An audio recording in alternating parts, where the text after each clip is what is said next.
Hey, what's up, FCA? Thank you for tuning in. Listen, we want to stay connected to you on social media, so connect with us on Facebook, Instagram, or hit that like and subscribe. Drop a comment. We hope that you are encouraged by today's message.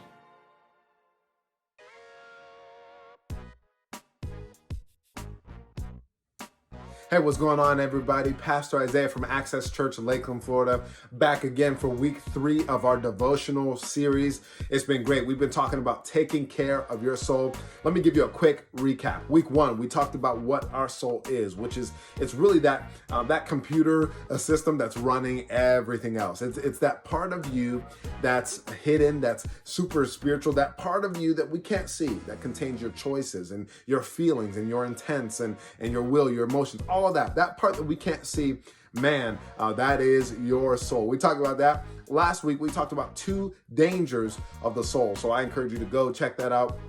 Today, I want to talk to you about 2 practices of the soul, 2 healthy practices that will help your soul stay in shape and stay on track with where it needs to be. The first one is rest. Genesis 2:2 says this: by the 7th day, God had finished the work he had been doing. So on the 7th day, he rested from all of his work. So I'm convinced that God did not take a rest from creating everything because he was tired, simply because he said, oh man, I'm whooped, man. I am beat, man. Making the sun, the moon, the skies, the fish, everything like that.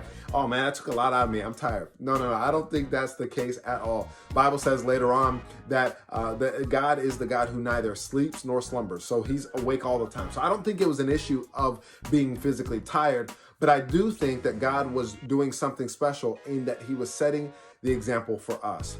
That 6 days a week we should work, but 1 day a week we should rest. He was setting an example for us. So a lot of us, especially for you guys in your teen years, it's probably Sunday. Sunday's probably that day where you're just chilling out. You're not working for the week. You're not doing anything. You're just kind of relaxing. And guess what? That's healthy.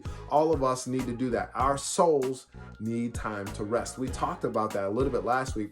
I've heard it said that if the devil can't make you bad, he'll make you busy.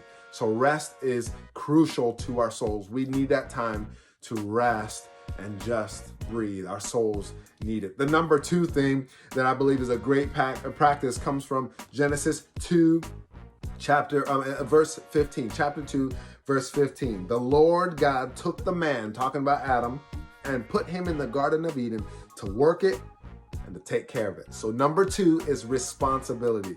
We need rest for our souls, but our souls need responsibility. In other words, our souls need a job. We need something to do, something to point out and say, you know what? I did that. I worked at that. I contributed to that. That's what we need. Our souls undeniably need responsibility. So here's the challenge for today. The challenge is, number 1, find that day per week that you can take and you can truly rest. Maybe for you, maybe it's not Sundays. For whatever reason, your life doesn't stop on Sundays. You have something to do, or you really have to work on Sundays, whatever the case may be. I'm going to say take a day. It doesn't have to be Sundays, but it needs to be a day where you can rest and let your soul just rest and find out what's important. We said that last week, that man, when we get a chance to breathe, when our souls get a chance to rest, we really are present in the moment. We can find out and zoom in on what is really important. And that's how we become more like Jesus. That's how we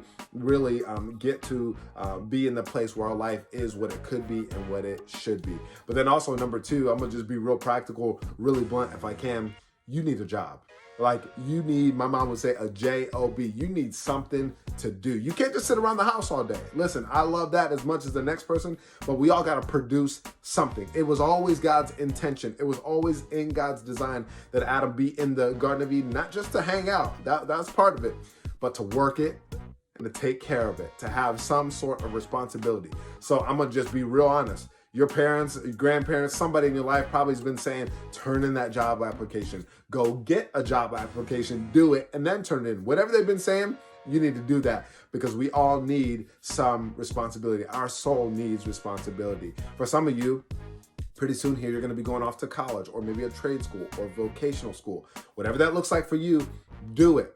Why? Because in the Bible later on, it says that whatever our hands find to do, whatever our hands, we put our hands to do, we need to work at it with all of our heart as working unto the Lord. So when we're working, when our souls have rest, but also responsibility, we're following God's intended design for our life.